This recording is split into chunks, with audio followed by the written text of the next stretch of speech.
आपल्यासोबत महासंचालक माहिती आणि जनसंपर्क विभागाचे ब्रिजेश सिंग आहेत. सर, सर्वप्रथम तुमचं स्वागत आहे. आज मुंबई मराठी पत्रकार संघाच्या माध्यमातून या ठिकाणी AI मीट घेण्यात आलेले, काय सांगाल या संपूर्ण? हे अतिशय चांगला उपक्रम आहे मुंबई मराठी पत्रकार संघाचा. आणि त्यांनी सगळेच लोक AI क्षेत्रात आणले. म्हणजे AI बद्दल लिहिणारे, AI बद्दल कंटेंट क्रिएटर्स, नवीन मुलं आहेत, young people who are creating content using AI, यांना सगळ्यांना एका व्यासपीठावर आणलं. आणि हे करत असताना पत्रकारितेत ज्या प्रकारे AI चा प्रादुर्भाव होतोय, त्याचे जॉब्सवर काय परिणाम होणार, कुठल्या प्रकारचे स्किलसेट आपल्याला पुढे लागणार, या स्किलसेट करता कुठल्या प्रकारची स्किलिंग आपल्याला लागणार आहेत, या सगळ्या विषयांवर चर्चा झाली. आणि हे करत असताना एक डिफेक्टमुळे काय प्रॉब्लेम आहे किंवा AI जनरेटेड न्यूजमुळे काय प्रॉब्लेम आहे, त्याला फॅक्ट चेक कसं करायचं रिअल टाईममध्ये, आणि आणि truth should not be a casualty, आणि सत्याची जबाबदारी प्रेसचीच राहणार आहे. आणि याच्याकरता AI असो काही असो, ultimately press will stand up to all this. पत्रकारांसाठी एक तुम्ही प्रोग्राम सुरू करण्याचं आज बोलताना सांगितलं. नक्की तो प्रोग्राम कसा असणार आहे आणि त्याचा पत्रकारांना काय उपयोग होणार आहे? कारण आजचं जग हे AIचं आहे. बघा, काही जे मी जसं सांगितलं की AI will not take your job, but somebody using AI will take your job. तर AI ऑगमेंटेड स्किलसेट काय असणार, या स्किलसेटची कशी असणार, आणि त्याच्याकरता मला कुठल्या प्रकारचे ट्रेनिंग प्रोग्राम करायचे, and they have to be adjusted to the present level.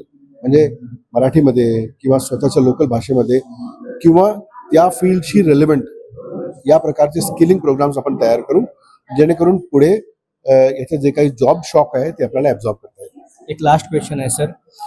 AI सध्या मोठ्या प्रमाणात वाढत चाललेलं आहे. युद्धाच्या काळात देखील अनेक व्हिडिओ सोशल मीडियावरती असे येतात की ज्या AIच्या आहेत ती खरंच कळत नाही, आणि मीडिया देखील या गोष्टीचा वापर मोठ्या प्रमाणात करतं आणि नंतर कळतं की ही AIची व्हिडिओ होती.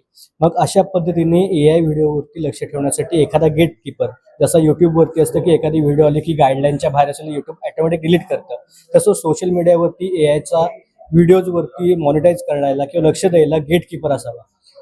एक तर प्रोव्हेनान्स म्हणून एक पद्धती सुरू झालेली आहे, at least in the western media. म्हणजे जिथे ओरिजिनल फुटेज कॅप्चर करताना, म्हणजे जसा प्रेसचा कॅमेरा असेल, तिथे एक इन्व्हिजिबल वॉटरमार्क असणार, ज्याला प्रोव्हेनान्स म्हणता येणार. आणि ते प्रोव्हेनान्स एक DNA सारखं असेल की या इमेजला कोणी मॉडिफाय केलं तर ते कळणार. तर प्रोव्हेनान्समुळे तुम्हाला बघता येईल की हा व्हिडिओ तोच आहे जो ओरिजिनल जनरेटेड आहे, त्याची मेटाटॅगिंग अशी आहे, हा इथून जनरेट झाला. So it is like a certificate of truth.